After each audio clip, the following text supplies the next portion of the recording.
Allahumma salli ala Sayyidina Muhammad wa ala ali Sayyidina Muhammad. Rabbi syrah li sadri wa yassir li amri wahlul 'uqdatam min lisani yafqahu qawli. Subhanahu wa ta'ala yang mana telah memberikan kita banyak nikmat, nikmat sehat, nikmat iman, nikmat Islam, nikmat persaudaraan dan masih banyak lagi nikmat-nikmat yang lain. Dan alhamdulillah pada hari ini Allah mampukan kita untuk bersilaturahim, untuk bertolabul ilmi walaupun hanya melalui media sosial. Semoga salawat serta salam senantiasa kita sanjungan kepada baginda Nabi Muhammad SAW yang mana kelak kita harapkan syafaat beliau di yaumil qiyamah. Amin, amin ya rabbal alamin. Kepada yang terhormat Al-Ustadz, guru kita semua, Ustadz Muhammad Hanafi LCM SY. Semoga Ustadz senantiasa dalam lindungan Allah Subhanahu wa taala. Dan juga yang kami hormati CM DDHK yakni Bapak Imam Baihaqi, juga ibu-ibu ketua majelis yang dirahmati Allah. Sebelum acara kita mulai, akan saya bacakan susunan acara pada hari ini. Yang pertama pembukaan, yang kedua pembacaan ayat suci Al-Quran, dilanjutkan sosialisasi media Dompet Duafa Hong Kong. Kemudian acara yang keempat, pemberian materi yang akan disampaikan oleh Ustadz Haji Muhammad Hanafi. Kemudian yang kelima, tanya jawab.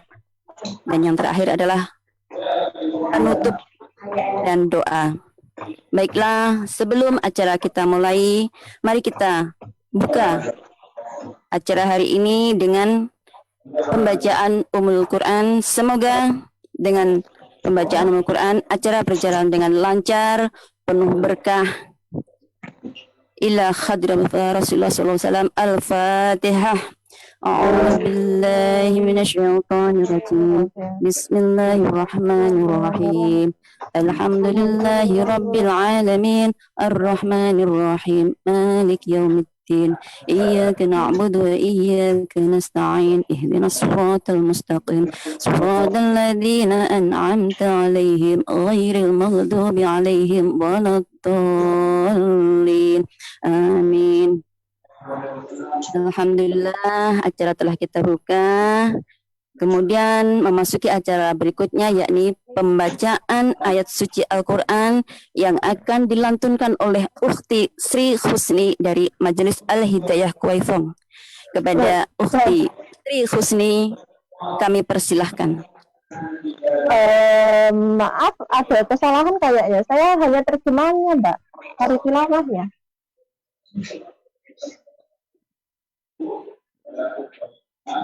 Halo? Baik. Ya, baik. Saya tilawah boleh. Boleh dijelaskan untuk baca surahnya, Mbak? Boleh.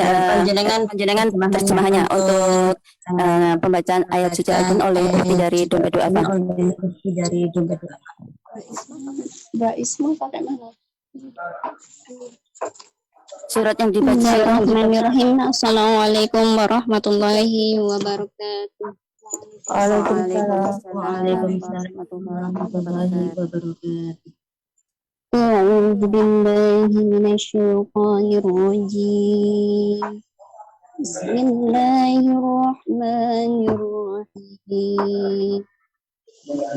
وَالنَّجْمِ إِذَا هَوَى مَا ضَلَّ صَاحِبُكُمْ وَمَا غَوَى وَمَا يَنطِقُ عَنِ الْهَوَى إِنْ هُوَ إِلَّا وَحْيٌ يُوحَى عَلَّمَهُ شَدِيدُ الْقُوَى ذُو مِرَّةٍ فَاسْتَوَى وَهُوَ بِالْأُفُقِ الْأَعْلَى ثم دنا فتدلى فكان قاب قوسين أو أدنى فأوحى إلى عبده ما أوحى ما كذب الفؤاد وما رأى أفتمارونه على ما يرى ولقد رآه نزلة أخرى عند سدرة المنتهى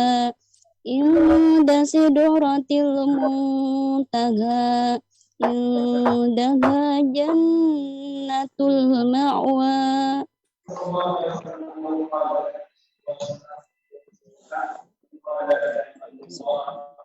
Sadaqallahul azim.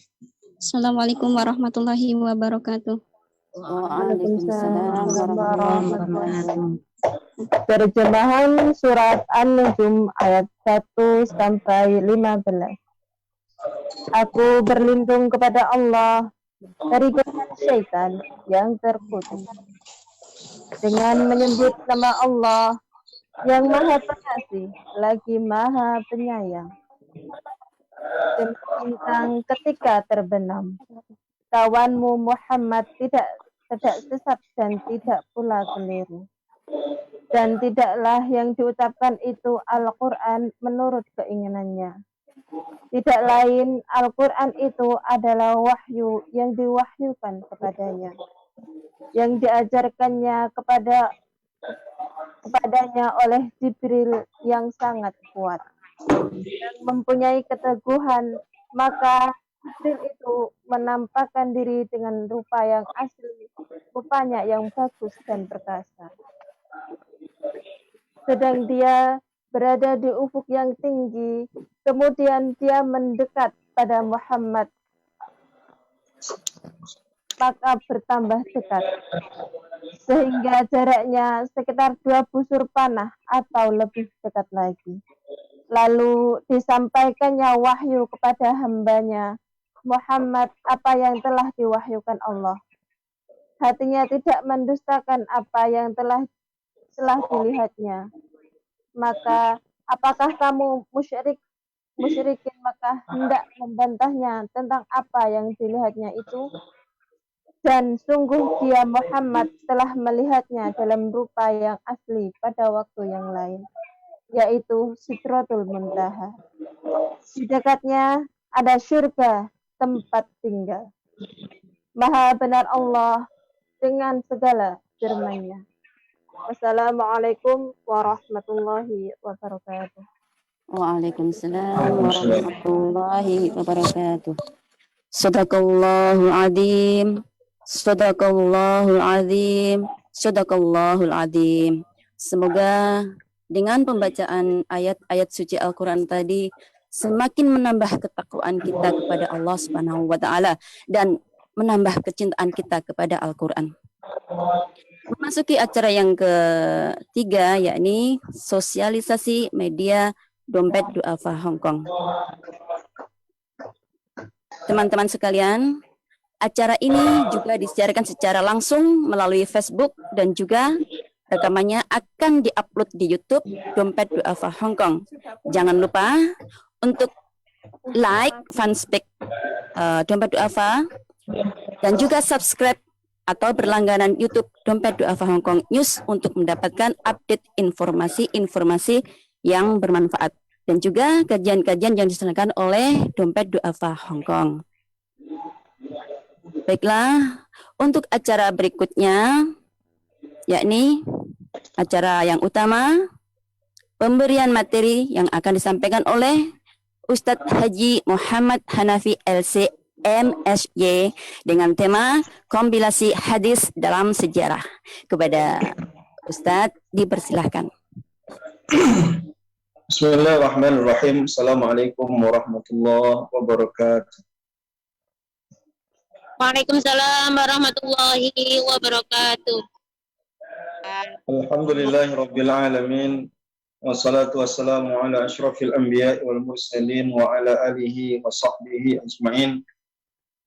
eh, saudari-saudari komunitas kajian online yang ditajam oleh Dompet Duafa, yang saya muliakan, mudah-mudahan semuanya yang menyaksikan ataupun mengikuti kajian ini dirahmati oleh Allah Subhanahu wa taala, dimudahkan segala urusannya, dan kita di sela-sela kesibukan kita bisa fokus ataupun khusyuk dalam menyimak materi-materi yang akan kita sampaikan dan akan kita diskusikan. Tapi sebelum saya memulai, saya ingin pastikan apakah suara saya di sana terdengar jelas atau tidak. Alhamdulillah, Alhamdulillah Ustaz. jelas sekali. Baik, Penyimak sambil bekerja ini. ya nggak apa-apa. Kalau terdengar, alhamdulillah, kita lanjutkan. Mungkin kakak-kakak yang masih aktif suaranya dinonaktifkan dulu sampai nanti saya selesai, kita diskusi, baru nanti kita minta operatornya untuk menonaktifkan suara semua peserta kecuali saya.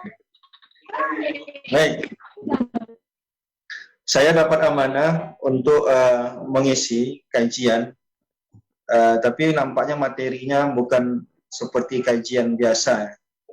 Nampaknya materi ini sebenarnya materi-materi yang diajarkan di perkuliahan, dan saya dapat materi terkait dengan hadis. Saya lihat itu di susunannya ada materi yang berkaitan dengan Quran, ada materi yang berkaitan dengan hadis, fikih, dan lain-lain. Saya dapat jatahnya yang berkaitan dengan ilmu hadis.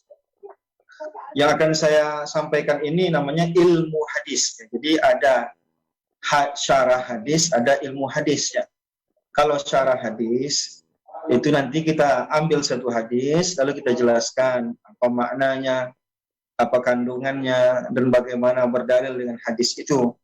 Tapi materi yang diminta sama saya bukan mensyarahkan hadis, tetapi lebih kepada mempelajari seluk-beluk atau disebut dengan ulumul hadis.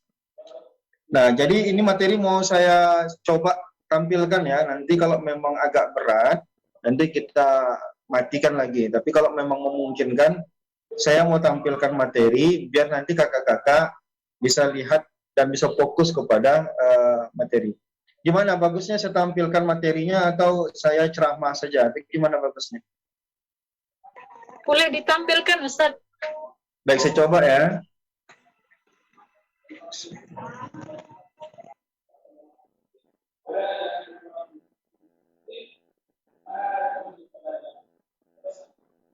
Mohon izin sebentar, saya coba dulu bagaimana cara menampilkannya.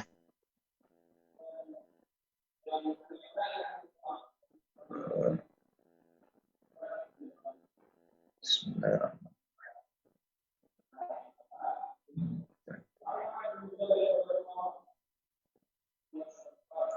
Mohon izin sebentar ya, saya coba-coba dulu.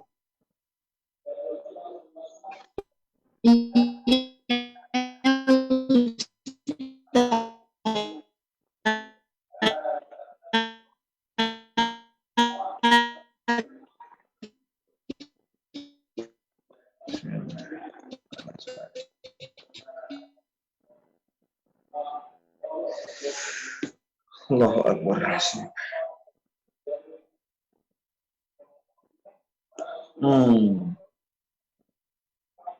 Saya masih cari-cari caranya nih, di mana dapat dokumen.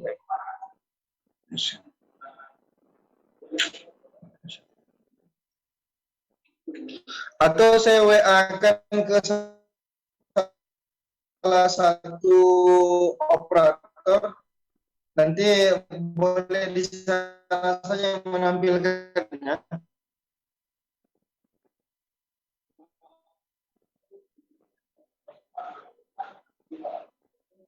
Bagaimana kalau saya WA-kan saja materinya, nanti materinya minta tampilkan dari sana saja? Oh iya, boleh Ustaz, kalau memang ini ada kendala bisa di. Saya belum paham cara ini ya. Saya coba kirim ya materinya Boleh Ustaz. ke. Oke, baik. Bismillah.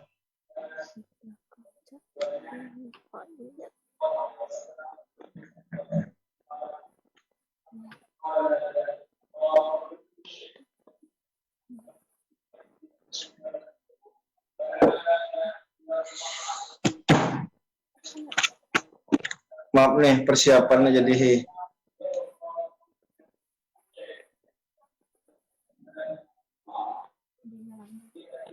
Coba mulai lagi.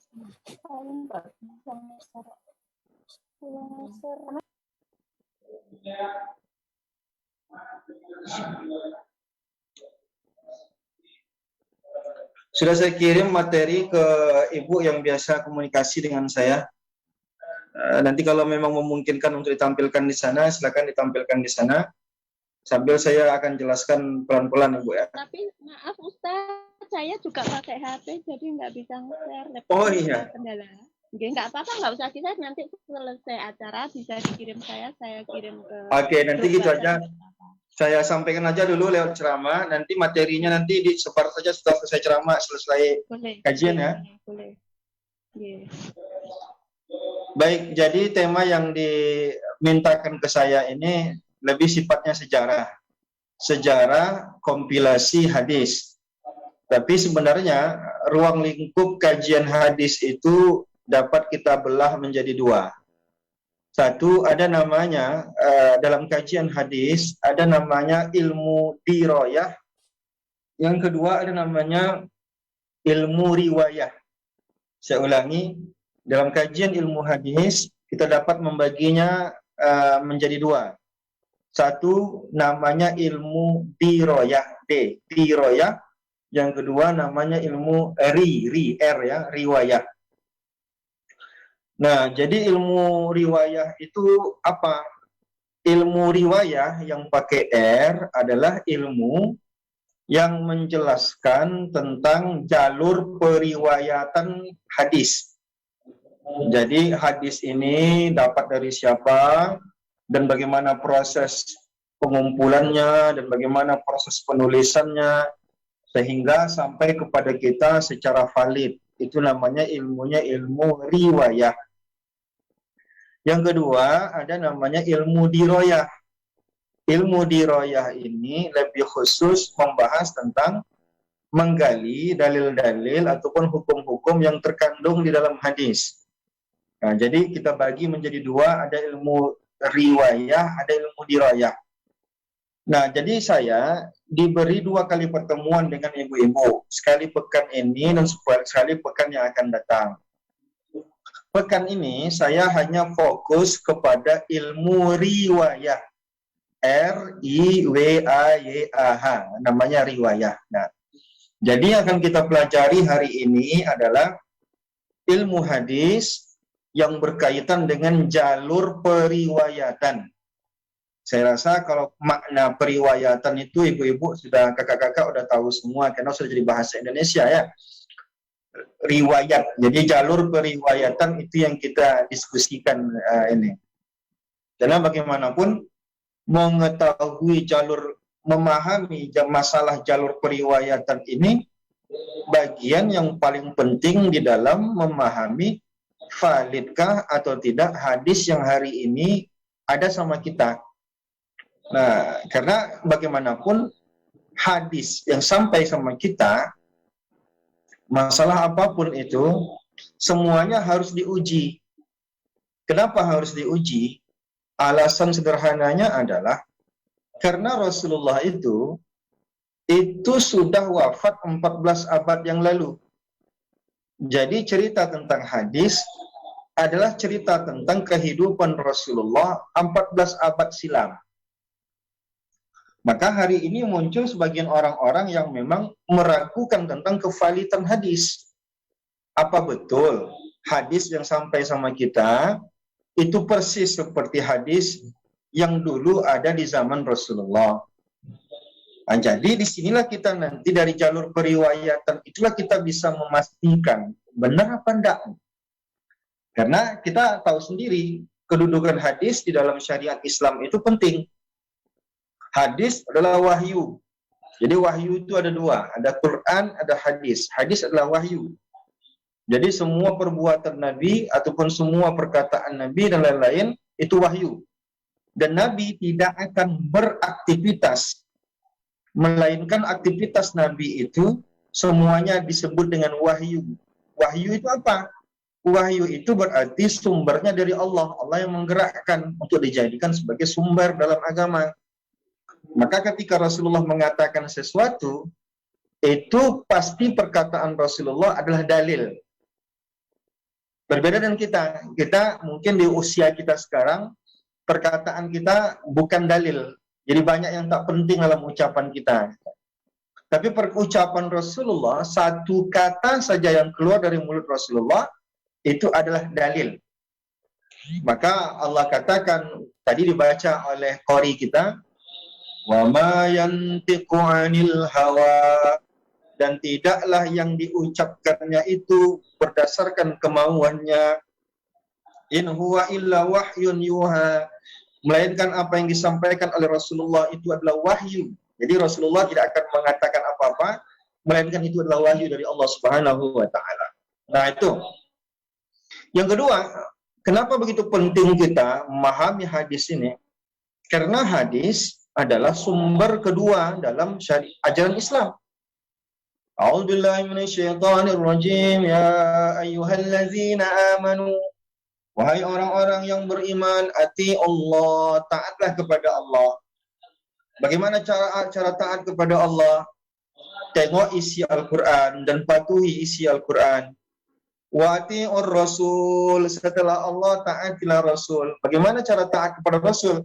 Cara taat kepada Rasul adalah dengan memahami, menjalani semua apa yang terkandung di dalam hadis. Jadi, kenapa kita harus memastikan kevalidan hadis? Karena kita sedang berbicara tentang sumber kedua informasi kita sebagai seorang Muslim. Jadi semua aktivitas kita sebagai Muslim, sumber pertamanya adalah ayat Al-Quran, sumber keduanya adalah hadis. Nah, jadi hadis tidak bisa kita pisahkan. Ketika kita minum, di sana ada hadis yang mengatur. Ketika kita duduk, di sana ada hadis yang mengatur. Ketika kita sedang beraktivitas kerja, di sana ada hadis yang mengatur. Jadi hadis tidak bisa kita pisahkan dalam hidup kita, karena hadis adalah penjelasan yang konkret tentang apa yang mestinya kita buat. Nah, jadi sebenarnya hadis itu apa? Hadis itu adalah ma'udhifa, apa saja yang disandarkan ila Nabi sallallahu alaihi wasallam, kepada Nabi sallallahu alaihi wasallam, min qaulin, ini ya, min qaulin, baik perkataannya, au fi'lin, maupun perbuatannya, au takririn, maupun pengakuannya, au sifatin, maupun sifat. Jadi ada 4. Nanti kita bagi jadi 5 ya. Jadi ruang lingkup hadis itu saya bagi 5. Lihat baik-baik, ruang lingkup hadis itu saya bagi jadi 5. 1, hadis itu adalah segala perkataan Rasulullah Sallallahu Alaihi Wasallam. Ini yang pertama. Jadi yang pertama, hadis itu adalah semua yang diucapkan, yang keluar dari mulut Rasulullah itu semuanya hadis. Yang kedua, semua perbuatan Rasulullah, apa saja itu. Baik perbuatan ibadahnya, baik perbuatan mandinya, baik perbuatan berjalannya, apa saja gerak-gerik Rasulullah juga dikategorikan hadis. Disebut dengan hadis fi'li atau hadis perbuatan. Yang pertama, qauli, hadis perkataan. Yang kedua, hadis fi'li atau hadis perbuatan.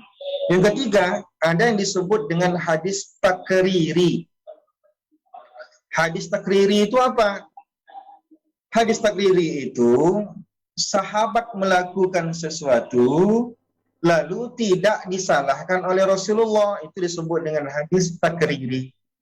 Saya ulangi, hadis takriri adalah suatu perbuatan sahabat yang diakui atau tidak disalahkan oleh Rasulullah. Itu disebut dengan hadis takriri. Baik, yang ketiga. Yang keempat, ada yang disebut dengan wasfi khalqi, hadis tentang ciri ataupun sifat perbuatan, sifat fisik Rasulullah. Yang keempat, hadis yang bercerita tentang bentuk fisik Rasulullah. Biasanya hadis seperti ini yang menceritakan adalah sahabat yang melihat Rasulullah. Dia menceritakan rambut Rasulullah sepanjang ini, dia menceritakan uban Rasulullah sebanyak ini, dia menceritakan wajah Rasulullah seperti ini, itu disebut dengan wasfi khalqi. Yang kelima, hadis juga disebut sebagai hadis adalah semua cerita sahabat tentang adab-adab Rasulullah. Bagaimana cara Rasulullah berjumpa dengan orang yang lebih tua, bagaimana cara Rasulullah mengusap kepala anak yatim, itu namanya wasfi khuluqi. Jadi kalau kita simpulkan, hadis itu 5. Perkataan, perbuatan, pengakuan, ciri fisik, yang kelima adalah sifat adabnya Rasulullah kepada orang lain yang tidak ada dalam kata-kata dan tidak ada dalam perbuatan. Nah ini, jadi kalau kita bicara hadis, tidak hanya terbatas kepada perkataannya Rasulullah, tapi adalah semua hal informasi tentang Rasulullah itu disebut dengan hadis. Nah, jadi yang kita pelajari ini adalah apa yang bersumber dari Rasulullah tadi, bagaimana cerita itu bisa sampai kepada kita, itu yang kita pelajari. Saya ulangi, yang kita pelajari sekarang yang disebut dengan ilmu riwayah, atau tadi dibaca oleh moderatornya, ilmu berkaitan dengan sejarah kompilasi hadis. Kompilasi hadis itu artinya apa? Pengumpulan, pembukuan hadis, disebut dengan kompilasi hadis.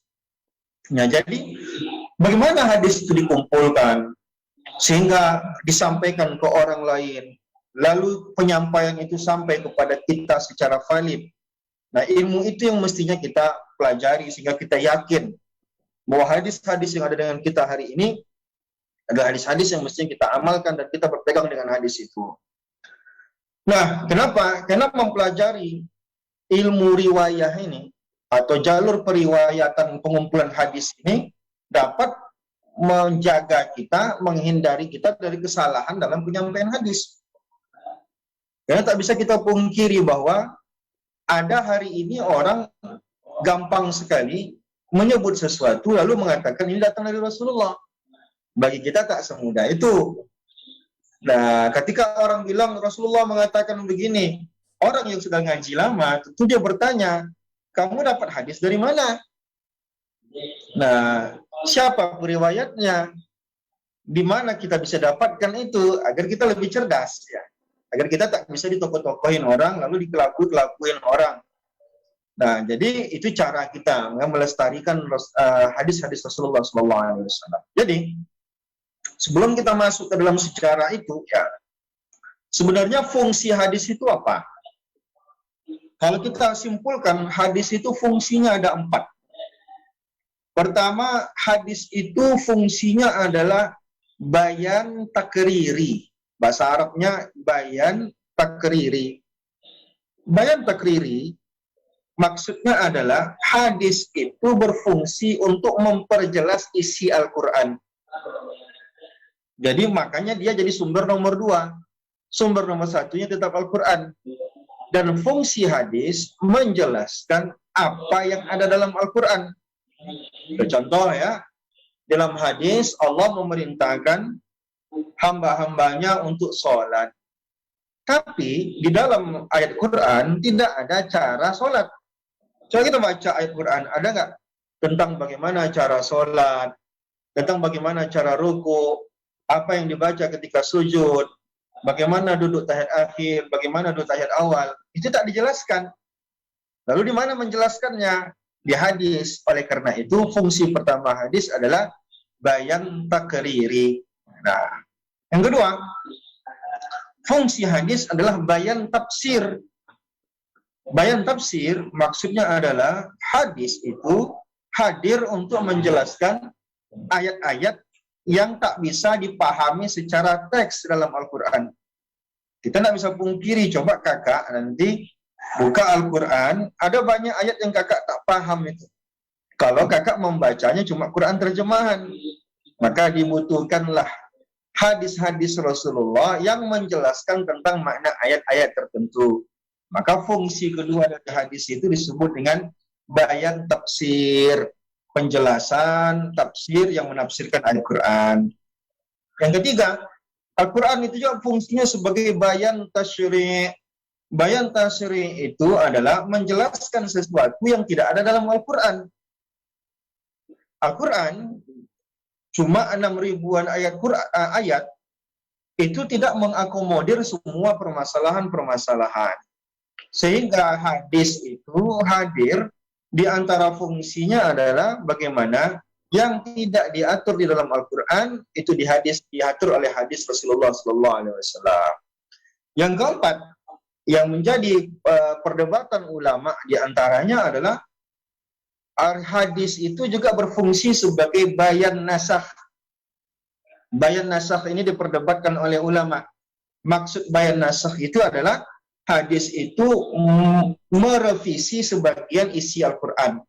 Jadi ada ayat Quran yang direvisi melalui hadis. Ini memang diperdebatkan oleh ulama. Nah, jadi hadis itu harus ditinjau dari segi kuantitas, juga harus ditinjau dari segi kualitas. Dari segi kuantitas, hadis itu terbagi menjadi dua. Ada namanya hadis mutawatir, ada namanya hadis ahad. Dari segi kuantitas.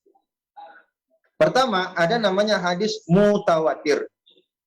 Hadis mutawatir itu adalah hadis yang diriwayatkan oleh banyak orang, sehingga saking banyaknya orang meriwayatkannya, tidak mungkin mereka sepakat berbohong.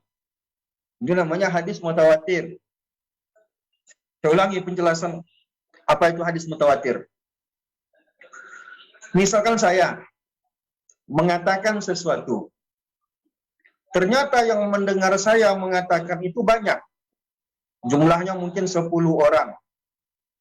10 orang ini kan tidak mungkin mereka berbohong. Saya, Ustadz itu bilang begini, Ustadz itu bilang begini, Ustadz itu bilang begini. 10 orang ini dianggap tidak mungkin berbohong. Jika yang meriwayatkan ataupun menyampaikan hadis itu banyak orangnya, sehingga mereka tidak mungkin sepakat berbohong, itu disebut dengan hadis mutawatir. Nah, saya ulangi ya. Kalau Quran itu pasti mutawatir. Kalau hadis bisa mutawatir, bisa tidak mutawatir. Apa mutawatir itu? Mutawatir itu maknanya adalah hadis itu setiap generasi yang mendapatkan hadis itu jumlah orangnya banyak. Banyaknya berapa orang? Banyaknya itu sampai tidak mungkin mereka sepakat berbohong. Kalau 2 orang masih ada sepakat berbohong. Kalau 3 orang masih memungkinkan sepakat berbohong. Ini kalau saking banyaknya tidak mungkin mereka berbohong. Itu disebut dengan hadis mutawatir. Yang kedua, ada juga disebut dengan hadis ahad. Hadis ahad itu apa? Hadis yang cuma diriwayatkan 1 orang atau 2 orang atau paling banyak cuma 3 orang. Kenapa disebut dengan hadis ahad? Karena masih memungkinkan mereka ini berbohong karena jumlah orangnya sedikit. Masih mungkin mereka sepakat berdusta atas nama Rasulullah karena jumlah mereka itu masih sedikit. Kalau mutawatir tadi, saking banyaknya mereka sampai tidak mungkin mereka nanti berbohong. Nah, ini dari segi kuantitas ada hadis mutawatir dan ada hadis ahad. Ini penting untuk kita pahami. Kenapa? Karena dari sini kita tahu tentang kevalidan hadis itu. Nah, dari segi kuantitas. Lalu kemudian kita juga harus paham hadis dari segi kualitas. Hadis dari segi kualitas terbagi menjadi 3. Ada namanya hadis sahih, ada namanya hadis hasan, ada namanya hadis dhaif. Ini mungkin sering kita dengar ya. Hadis sahih adalah hadis yang paling kuat dari segi kualitas dan wajib diamalkan dalam urusan apapun. Dalam urusan akidah, dalam urusan ibadah, dalam urusan hukum, dalam urusan ekonomi, dalam urusan apapun itu wajib diamalkan. Kalau hadisnya sudah sampai ke level hadis sahih. Kapan hadis itu disebut dengan hadis sahih? 5 syaratnya. 1, hadis itu sahih kalau sanadnya bersambung. Sanad itu apa? Jalur periwayatan. Kakak yang satu mendengar dari yang satunya lagi, yang satu mendengar dari yang satunya lagi, sampai kepada pusat informasi itu disebut dengan bersambung sanad. Kakak mendengarkan hadis dari saya mendengarkan hadis dari guru saya mendapatkan hadis dari gurunya, sampai ke Rasulullah, itu disebut dengan bersambung sanad. Kalau cuma membaca buku saja, itu tidak bersambung sanad. Nah, jadi kita dalam Islam itu diwajibkan berguru, ya. Bersambung sanadnya itu syarat pertama hadis sahih. Syarat kedua, hadis sahih tidak boleh ada keganjilan dalam hadis itu. Keganjilannya bisa jadi isinya bertentangan dengan Al-Quran, misalkan bertentangan dengan akal sehat manusia, nah, itu tidak boleh. Yang ketiga, tidak ada ilat, tidak ada cacat dalam periwayatan. Arti tidak ada ilat dan cacat itu, ya, orang yang menyampaikan hadis itu bukan orang bermasalah. Yang keempat, orang yang menyampaikan hadis itu mesti adil. Adil itu apa? Bukan pelaku maksiat. Jika kakak dapat hadis dari saya, sedangkan saya mabuk, sedangkan saya suka berbohong, sedangkan saya suka berbuat maksiat, hadisnya itu nggak kuat, dia nggak bisa sahih.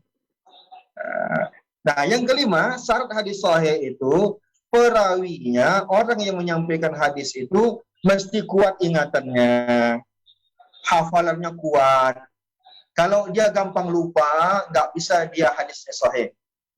Saya ulangi, hadis itu sahih dengan 5 syarat. Pertama, dari segi sanad, jalur ilmunya bersambung. Yang kedua, tidak ada keganjilan di dalam hadis itu. Yang ketiga, tidak ada cacat dalam hadis. Yang keempat, orang yang menyampaikan hadis itu bukan pelaku maksiat. Yang kelima, orang yang menyampaikan hadis itu ingatannya super kuat. Bukan orang-orang yang kadang lupa, ya suka pelupa, kunci sering hilang, jalan sering lupa, sendal sering terbalik, itu namanya ingatan tidak kuat. Nah, itu syarat jadi hadis itu dikategorikan hadis sahih. Yang kedua, level 2, hadis itu ada namanya hadis hasan. Hadis hasan ini juga boleh digunakan untuk akidah, boleh digunakan untuk ibadah, boleh digunakan untuk apapun, tapi derajatnya tak setinggi hadis sahih. Nah, syarat hadis itu hasan sama dengan syarat hadis sahih. Cuman saja hadis hasan ini kenapa lebih rendah derajatnya? Karena salah satu syarat terakhir hadis sahih tadi, perawinya harus kuat ingatan, sedangkan hadis hasan ini perawinya tak mesti kuat ingatannya. Berarti bedanya di akhir saja. Nah, sebentar.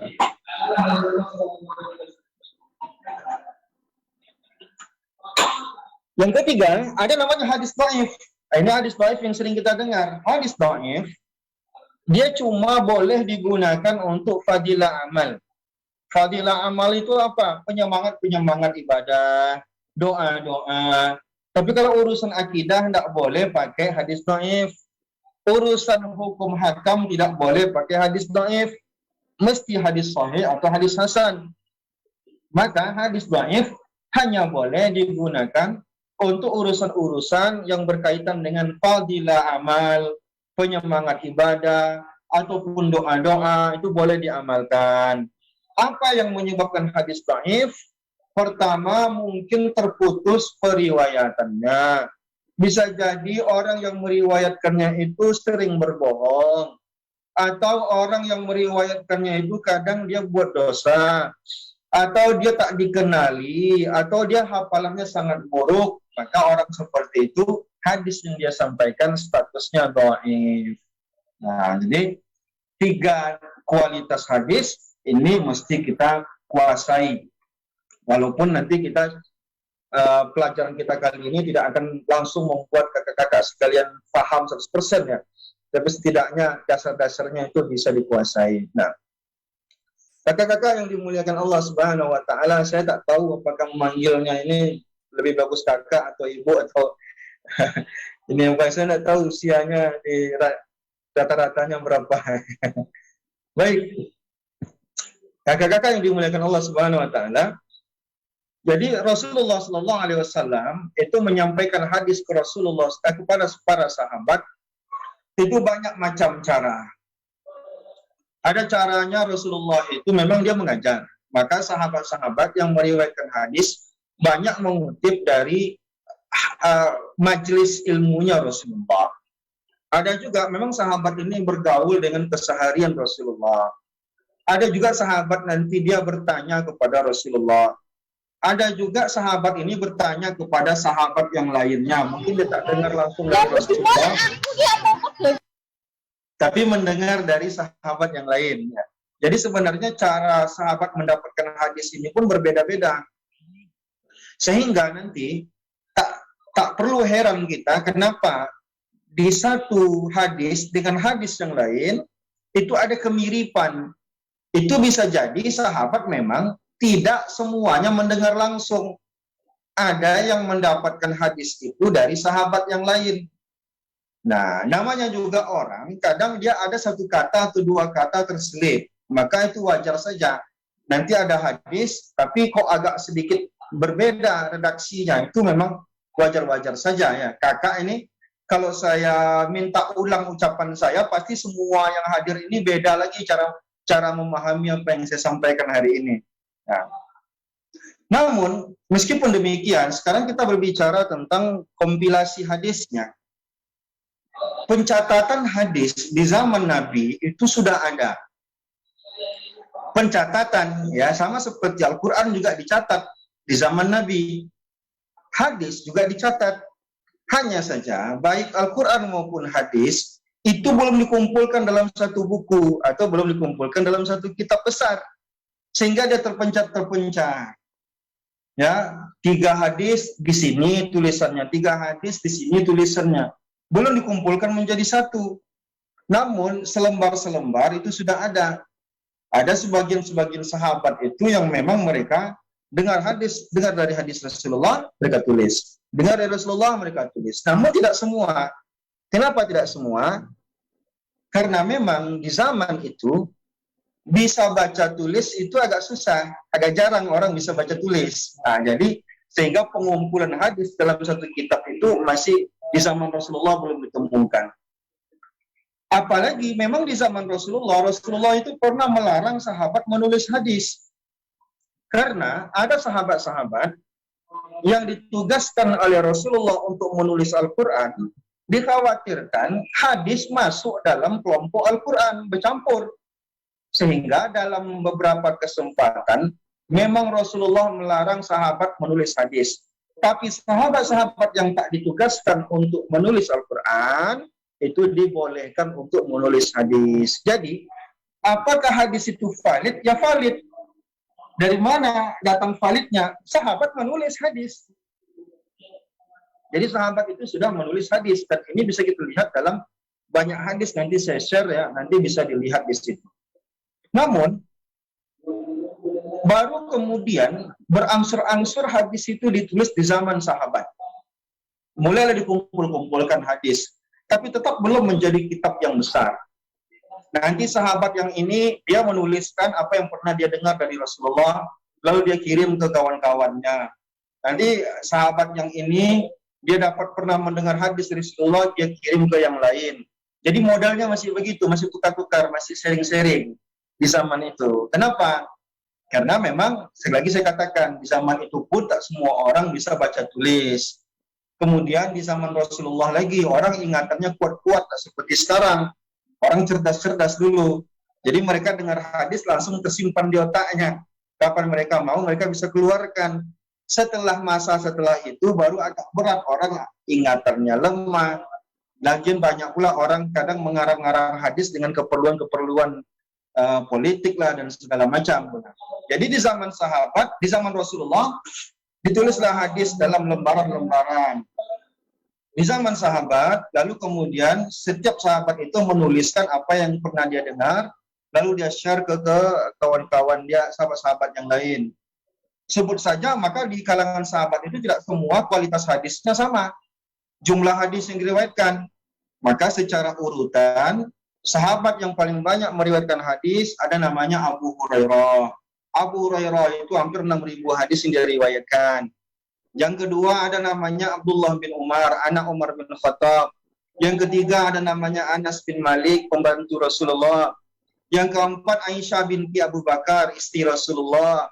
Ada lagi Abdullah bin Abbas, pupu Rasulullah.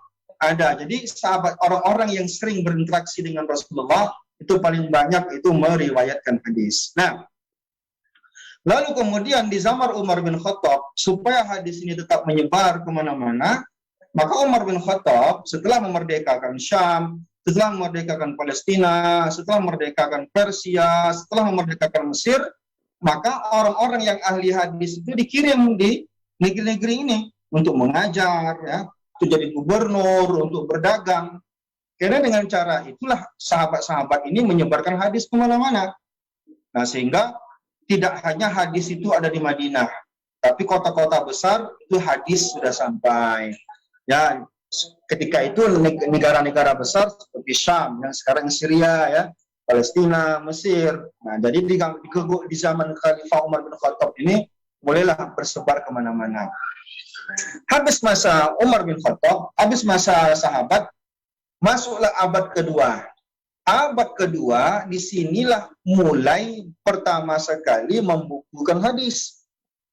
Jadi ada khalifah namanya Khalifah Umar bin Abdul Aziz, Khalifah Abdul Aziz Marwan. Khalifah Abdul Aziz Marwan ini adalah ayah dari Khalifah Umar bin Abdul Aziz.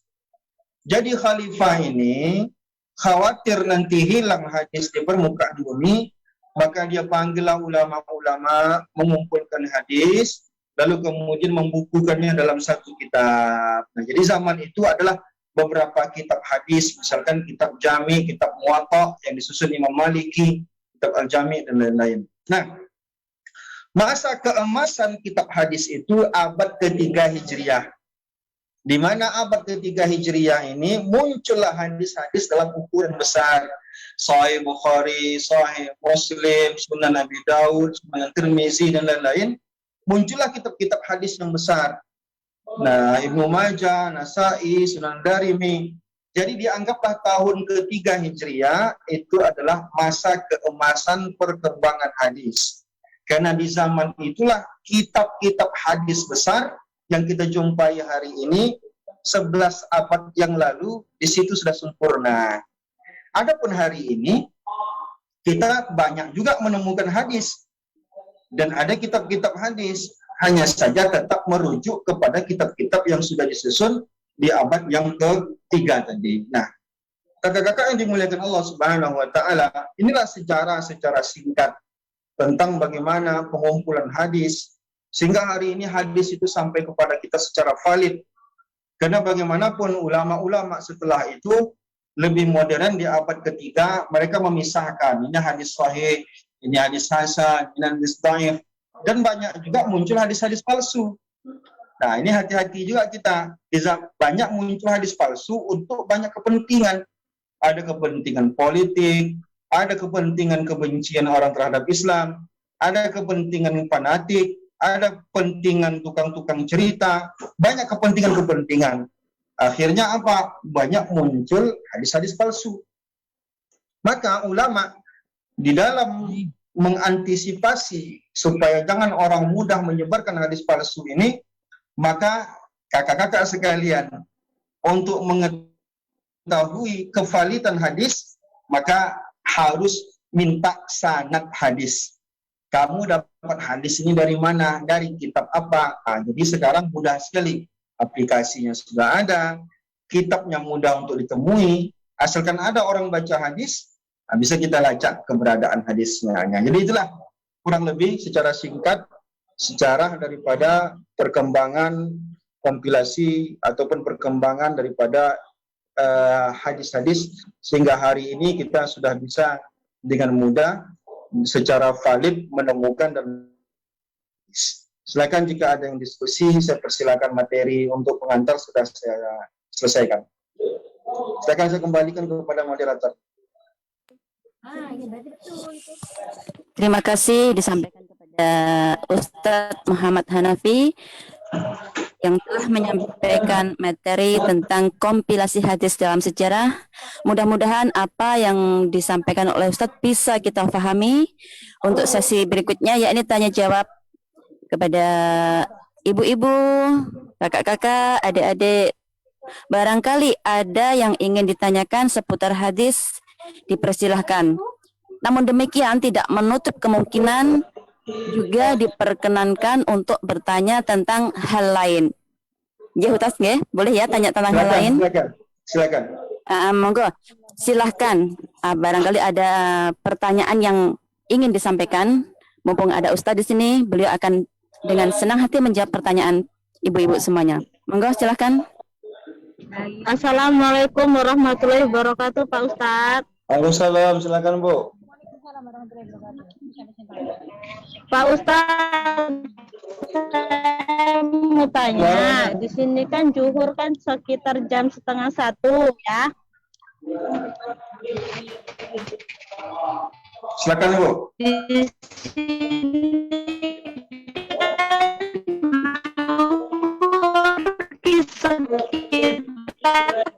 setengah satu. Kalau kita sekitar nggak apa-apa ya Pak Ustadz? Nggak apa-apa. Halo Pak Ustadz. Silahkan. Silakan ya Bu, diulangi lagi boleh Bu? Gini Pak Ustadz, di sini kan azan kan setengah satu, zuhur. Nah, kita mengerjakan sholat lebih awal itu nggak apa-apa ya Pak Ustadz? Bismillah Ibu, saya jawab ya. Ya. Jadi begini Bu, salah satu syarat sah sholat itu adalah sudah masuknya waktu di mana kita berada. Waktu itu beda-beda. Di Indonesia nanti jamnya beda, dengan Saudi, dengan Hong Kong, dengan di daerah lain berbeda-beda. Jadi syarat sahnya sholat itu harus sudah masuk waktu setempat. Jadi Ibu, kalaupun sholat itu harus sudah memastikan bahwa di mana tempat Ibu berada, sholatnya sudah masuk waktunya. Nah, itu jadi syarat sah Ibu. Jadi tidak bisa kita percepat kalau sebelum masuk waktunya. Kecuali masuk waktu sudah masuk, maka di awal kita kerjakan, itu memang lebih afdal. Itu Ibu ya. Soalnya kalau setengah satu itu majikan udah pulang, kadang nggak boleh Pak Ustadz. Nah, tetap saja Ibu harus mencari cara yang terbaik. Artinya tidak mesti menunjukkan di depan dia Ibu sedang sholat. Ya. Karena sholat itu pun tidak sesulit yang seperti yang kita harus begini begitu. Sebenarnya sholat itu mudah sekali. Jadi Ibu tinggal meninggalkan majikan 5 menit saja, sholat itu sebenarnya sudah selesai. Nah, jadi tetap Ibu harus menunggu bahwa waktunya sudah masuk Ibu. Tadi Ibu cari caranya bagaimana supaya Ibu hilang dari majikan 5-7 menit, dan Ibu tidak mesti harus pakai mukena. Ibu bisa saja pakai kerudung yang panjang atau melilitnya untuk menutup aurat, banyak cara Ibu. Kak Batnya mau tanya enggak, kalau tanya pertanyaan. Tetap harus Ibu menunggu masuk waktu Ibu. Kalau mau tanya pertanyaannya. Oke Bu. Silakan.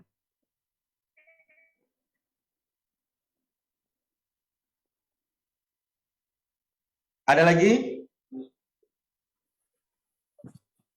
Silakan ibu-ibu, barangkali ada yang masih ingin ditanyakan. Sangat terbuka kesempatan buat panjenengan untuk bertanya. Jadi mumpung ada Ustadz yang sangat berkompeten atau bisa memberikan penjelasan lebih baik. Biasanya kan kalau ibu-ibu ngumpul waktu libur, sukanya tanya sama teman. Kadang-kadang jawaban teman kurang kurang puas atau kurang tepat. Nah, mumpung ada Ustadz, silahkan boleh bertanya. Bisa aku siapa ya tanya kalau nggak ada yang mau tanya. Monggo. Maaf Ustadz, melanjutkan pertanyaan sholat tadi. Silakan. Kalau lagi melindur itu gimana? Maksudnya gini, kayak seperti sudah waktunya sholat gitu, sudah waktunya asar mungkin ya, kita kan bangun tidur, ternyata belum, kita kaget gitu loh, ketandapan gitu loh. Jadi kita sholat, berarti itu juga batal gitu sholatnya, harus mengulang lagi sampai waktunya gitu Ustaz. Terima kasih. Bagaimana tadi Bu kasusnya? Maaf, mau diulang Bu, ada gelombang suaranya. Seumpama Mau saya dibantu tidur, mungkin. bangun tidur gitu Ya. kan cuaca Ya. gelap gitu, gelap. Sedang kita nggak lihat jam atau nggak dengar azan, terus kita perasaan udah asar gitu, terus sholat aja gitu, sholat asar gitu buru-buru. Dalam keadaan Terus? Begini Ustadz, mungkin bisa saya bantu. Jadi kasus yang disampaikan oleh Ibu penanya mungkin seperti ini. Beliau sebelumnya tidur, kan biasanya ada jam istirahat buat tidur siang. Kemudian pada saat bangun, ini sebenarnya belum masuk waktu sholat karena dia dalam keadaan tidak sadar, lupa itu jam berapa, main sholat aja.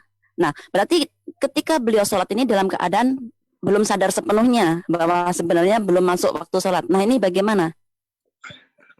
Begitu dia sadar, maka batal sholatnya. Karena apa? Karena dia ternyata tadi memulai sholatnya belum masuk waktu. Nah, karena seperti yang saya sampaikan tadi, memang syarat sahnya itu tidak bisa ditawar bahwa dia mesti sudah masuk waktu sholat. Jadi kalau memang ibu rakaat pertamanya waktu zuhur, rakaat keduanya baru masuk asar, berarti memang tidak sah, ibu harus mengulang kembali sholatnya. gitu.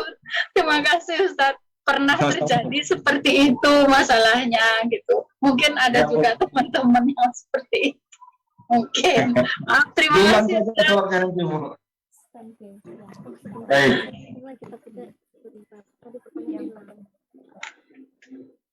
Monggo Ibu-ibu masih ada waktu. Karena sekarang di Hong Kong jam 3.32. Sedangkan acara kita akhiri pada jam 4 malam. Jadi masih ada 30 menit lagi. Masih banyak waktu. Silahkan yang mau bertanya. Nah, saya mungkin ikut-ikutan bertanya, Ustadz.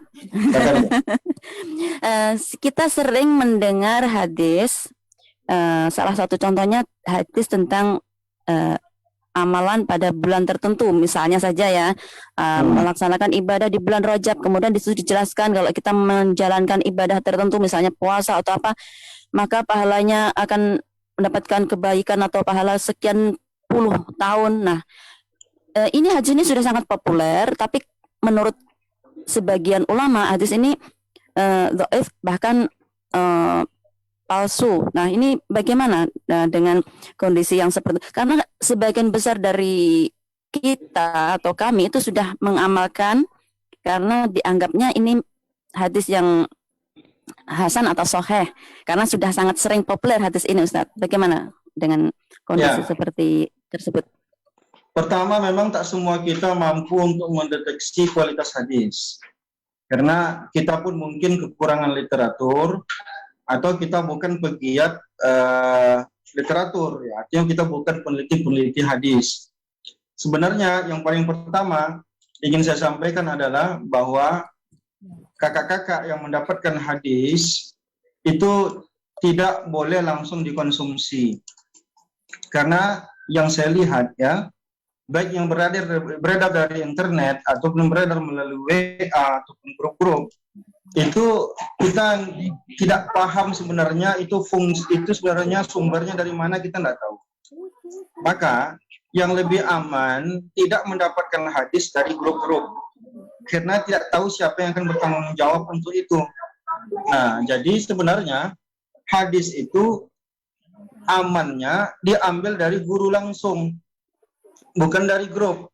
Kalau diambil dari guru langsung, ada yang bertanggung jawab jika itu memang salah. Nah, yang kedua, jika memang hadis itu tidak hasan dan tidak sahih, Kalau sekedar dhaif beda dengan palsu. Kalau palsu, haram bagi kita mengamalkannya dalam urusan apapun. Kalau dhaif, ini kan masih kemungkinan benarnya hadis itu ada. Hanya saja mungkin ada masalah sedikit. Dhaif itu pun terbagi, ada dhaif biasa saja, ada yang sangat dhaif, ada yang sangat lemah. Yang sangat lemah, urusan apapun tidak boleh kita amalkan. Apalagi kalau dia sampai kepada derajat palsu, haram bagi kita mengamalkannya. Jadi yang beredar-beredar, misalkan amalkan ini, dapat ini, dapat ini. Pertama, di dalam share itu ataupun artikel-artikel yang kita dapat, coba lihat ada nggak sumber yang dicantumkan di situ. Kalau dia mencantumkan sumber dan kita bisa cek sumber itu, maka kita aman mengamalkannya. Jika tidak, saran saya jangan mengambil ilmu dari share group. Jadi saya saran itu, jangan mengambil ilmu dari share group. Sekarang ibu-ibu kan ngaji, ada kesempatan untuk ngaji online seperti ini. Ini lebih afdal untuk menggali ilmu daripada kita dapat kiriman, kita share ke orang, kita nggak tahu sumbernya dari mana. Karena kita harus bertanggung jawab untuk itu.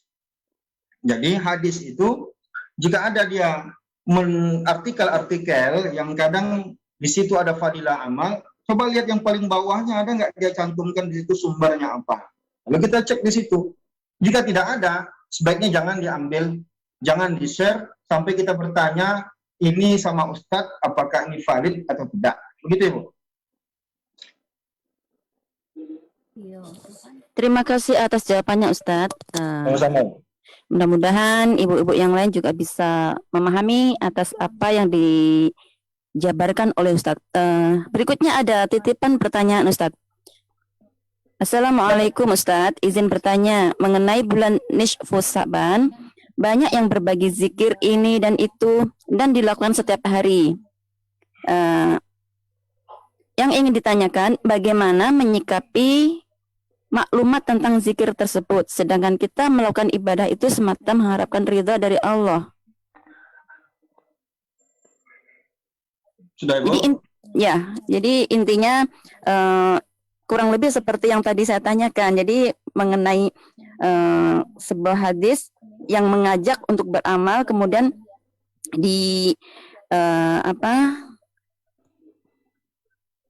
dijelaskan setelah mengamalkan ini dapat imbalan atau ganjaran begini dan begitu. Nah, seperti itu. Kurang lebih seperti itu. Hanya saja di sini ini mengenai zikir. Jadi melakukan zikir pada bulan Nisfus Sya'ban. Mohon dijawab Ustaz. Terima kasih. Jadi begini Bu, yang pertama yang perlu dipahami adalah bahwa memang Sya'ban ini adalah bulan yang kita dianjurkan untuk meningkatkan semua ibadah. Meningkatkan puasa, meningkatkan sholat, meningkatkan zikir, dan meningkatkan baca Quran. Semua ibadah diminta untuk ditingkatkan bulan ini. Sebagaimana nanti juga di bulan-bulan lain juga ada anjuran secara khusus untuk meningkatkannya. Adapun hal-hal yang secara khusus itu tidak ada diatur oleh Rasulullah. Misalkan dia harus begini, harus begini, artinya itu kaifiat masing-masing. Jika memang dia mendapatkan dari gurunya, misalkan baca Yasin, nanti kita dapat keutamaan ini. Itu boleh-boleh saja, tapi tidak boleh mengatasnamakan Rasulullah. Nah, jadi begini, yang berdosa besar itu adalah ketika kita mendapatkan sesuatu lalu mengatasnamakan Rasulullah, padahal Rasulullah tidak pernah mengatakan itu. Adapun amal ibadah yang kita tingkatkan, nanti akan ada fadilahnya. Memang Rasulullah sendiri dalam banyak hadis itu banyak menyebutkan tentang fadilah-fadilah amal. Puasa dapat ini, sedekah dapat ini, zakat dapat ini, berwudu dapat ini, itu memang ada. Tapi kalau yang tidak disampaikan Rasulullah, sebaiknya jangan disampaikan atas nama Rasulullah. Nah, adapun hadis-hadis yang berkaitan dengan Sya'ban itu tidak banyak yang sahih dan hasan. Nah, intinya kalau untuk hadis-hadis yang berkaitan dengan ibadah bulan Sya'ban ini, intinya begini saja. Semua ibadah diminta untuk ditingkatkan di bulan Sya'ban. Perbanyak puasa, perbanyak zikir, dan lain-lain. Nah, adapun amal-amal ibadah yang khusus, itu memang tidak ada disampaikan Rasulullah. Yang paling banyak itu di Sya'ban ini, yang kita baca hadisnya adalah hadis-hadis yang berkaitan dengan puasanya Rasulullah di bulan Sya'ban. Adapun hadis-hadis yang lain itu tidak ada kecuali untuk meningkatkan semua amal ibadah saja. Begitu, Bu. Terima kasih Ustadz. Silakan ibu-ibu yang mau bertanya. Mbak Marina. Masih ada waktu 20 menit. Masih cukup waktu untuk bertanya. Monggo silakan. Assalamualaikum warahmatullahi wabarakatuh. Assalamualaikum warahmatullahi wabarakatuh, Pak Ustadz. Silakan. Pak Ustadz, saya mau bertanya, mungkin ini di luar tema. Saya mau bertanya, apa yang dimaksud dengan manhaj salaf? Lalu apakah ada dalil atau hadis kita sebagai umat muslim untuk mengikuti manhaj salaf tersebut? Terima kasih Pak Ustadz. Bismillahirrahmanirrahim. Ada beda pendapat tentang memaknai salaf. Yang pertama, ada yang menjadikan salaf ini sebagai ukuran waktu, yaitu 3 abad pertama. Abad pertama, abad 1, abad 2, dan abad 3. Abad keempat tidak disebut dengan salaf. Yang kedua, ada juga yang memahami salaf ini sebagai metode. Jadi ada 2 pendapat tentang memahami makna daripada manhaj salaf ini. Jadi sebenarnya pendapat yang paling banyak diadopsi dalam hal ini adalah memahami salaf itu sebagai periode. Periode zaman Rasulullah, periode zaman sahabat, periode zaman tabi'in, dan ulama-ulama yang dahulu. Nah, jadi kalau seandainya kita bilang, Ustadz, saya ini memahami ini seperti ulama ini hidup di zaman kedua, berarti disebut dengan salaf. Jadi salaf itu bukan kelompok. Jangan dijadikan salaf itu sebagai kelompok. Salaf itu adalah, kalau mudahnya memahaminya, orang-orang yang hidup di awal-awal keislaman. Sehingga dia masih murni di dalam memahami hadis, masih murni memahami ayat, segala macam. Jadi itu disebut dengan salaf. Adapun hadis, tidak ada hadis secara khusus menyuruh kita harus ikut salaf. Yang ada itu ikuti Rasulullah, ikuti Khulafaur Rasyidin, sahabat. Sahabat masuk dalam salaf. Tapi kalau abad pertama, abad kedua, abad ketiga, itu tak disebut dengan, tidak ada hadisnya. Tapi kita tetap ikut karena menurut kita mereka lebih dekat zamannya ke Rasulullah. Nah, jadi begitu. Jadi memahami salaf ini berbeda-beda orang. Ada yang memahaminya sebagai kurun waktu, ada juga memahaminya sebagai metode. Jadi lebih amannya itu dipahami dari segi itu dari periode waktu. Terima kasih. Terima kasih Ustadz. Masih ada waktu. Monggo yang mau bertanya. Warahmatullahi wabarakatuh. Silakan. Assalamualaikum warahmatullahi wabarakatuh. Waalaikumsalam warahmatullahi wabarakatuh.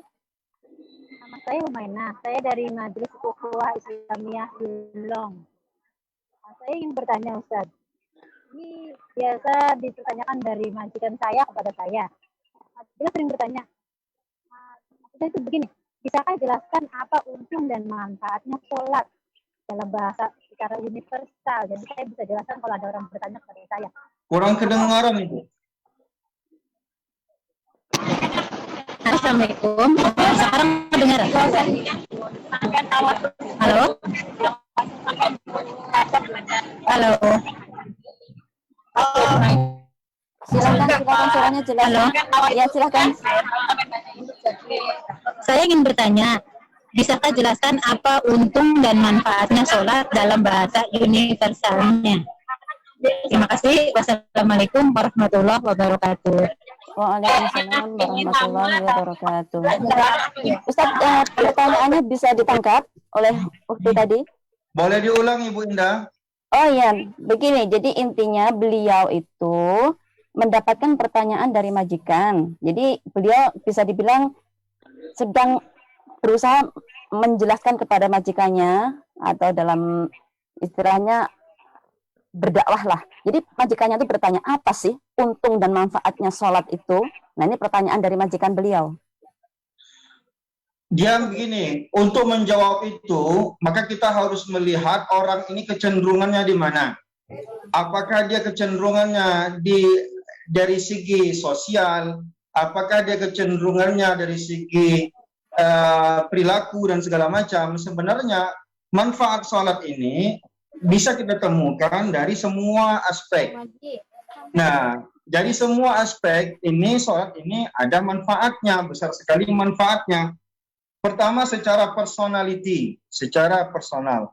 Secara personal, sholat itu mendidik orang untuk hidup teratur, mendidik orang untuk hidup bersih, mendidik orang untuk hidup disiplin, untuk mendidik orang untuk berjiwa baik, berjiwa bersih. Bukankah itu bagus? Dan terus kemudian kalau kita lihat aspek sosialnya lebih banyak lagi. Inna sholata tanha anil fahsya'i wal munkar. Orang yang sholat itu dijamin tidak akan berbuat keji dan mungkar. Bukankah itu juga dibutuhkan oleh masyarakat umum? Terhindarnya orang daripada kekejian dan kemungkaran. Ada sholat berjamaah, sehingga orang bisa hidup lebih teratur, bisa menerima keberadaan orang lain. Jadi sebenarnya mudahnya adalah menjelaskan orang yang non-muslim tidak bisa pakai ayat. Harus dijelaskan dari secara logika. Karena bagaimanapun sholat adalah ibadah terbesar dalam Islam, maka dalam urusan apapun, dia ada aspek apapun dia pasti bermanfaat. Maka kakak tadi yang bertanya, harus dilihat dulu kecenderungan ini majikannya apa.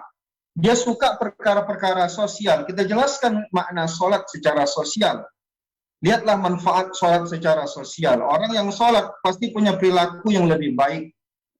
Pasti dia punya sifat kedisiplinan yang lebih. Pasti dia lebih teratur. Pasti dia lebih rapi hidupnya. Pasti dia lebih berlapang dada, tidak sombong dan segala macam.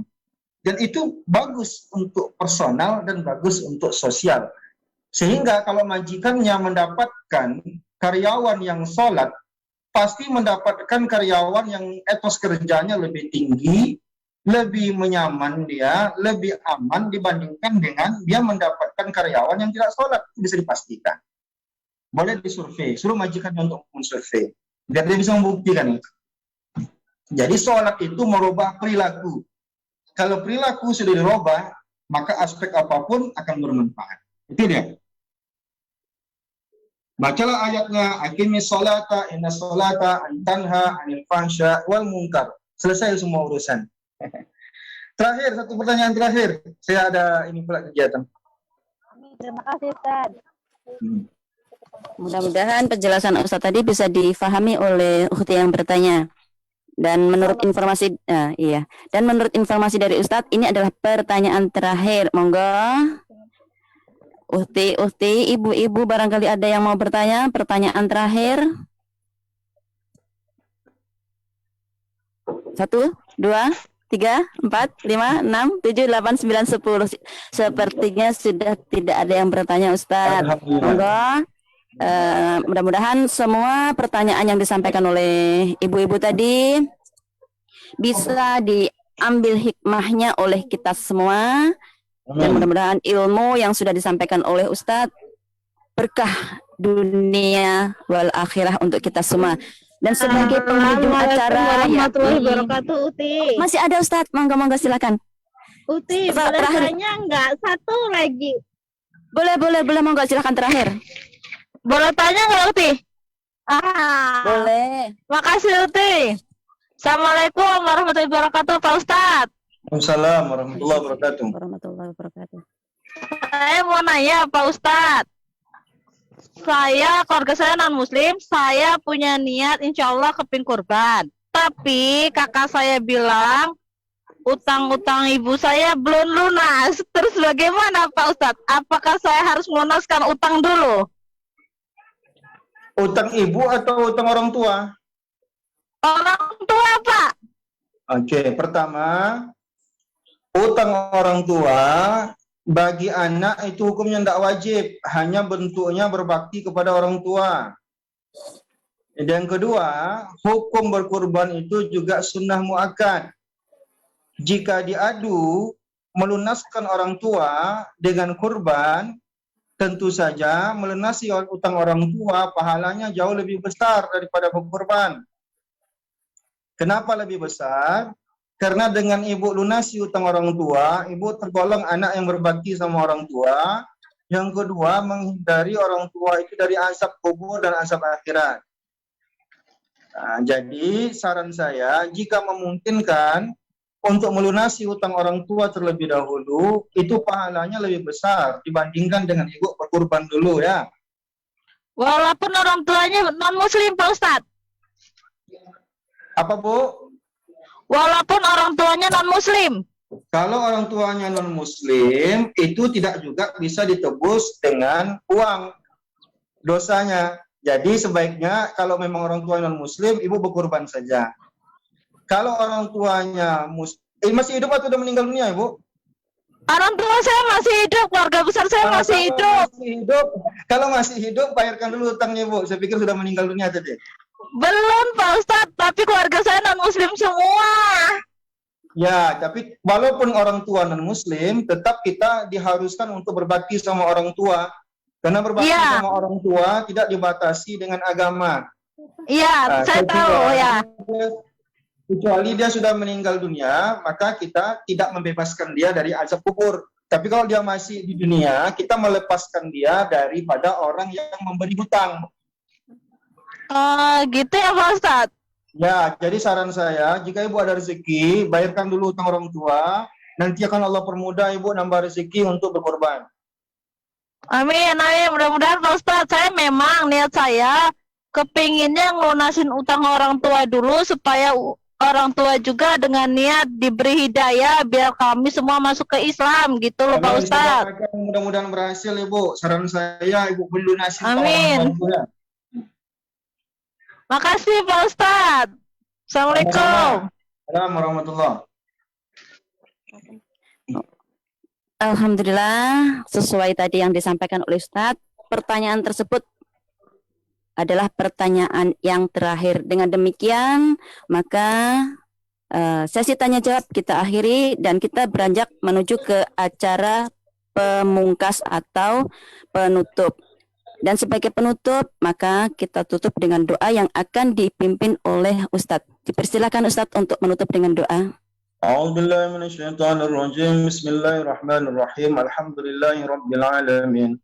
Wassalatu wassalamu ala asyrafil anbiya'i wal mursalin wa ala alihi wa sahbihi ajma'in.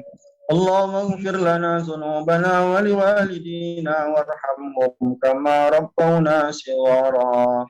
ربنا لا تؤاخذنا إن نسينا أو أخطأنا ربنا ولا تحمل علينا إصرا كما حملته على الذين من قبلنا ربنا ولا تحملنا ما لا طاقة لنا به واعف عنا واغفر لنا وارحمنا أنت مولانا فانصرنا على القوم الكافرين ربنا آتنا في الدنيا حسنة وفي الآخرة حسنة وقنا عذاب النار سبحان ربك رب العزة عما يصفون وسلام على المرسلين والحمد لله رب العالمين تقبل الله منكم.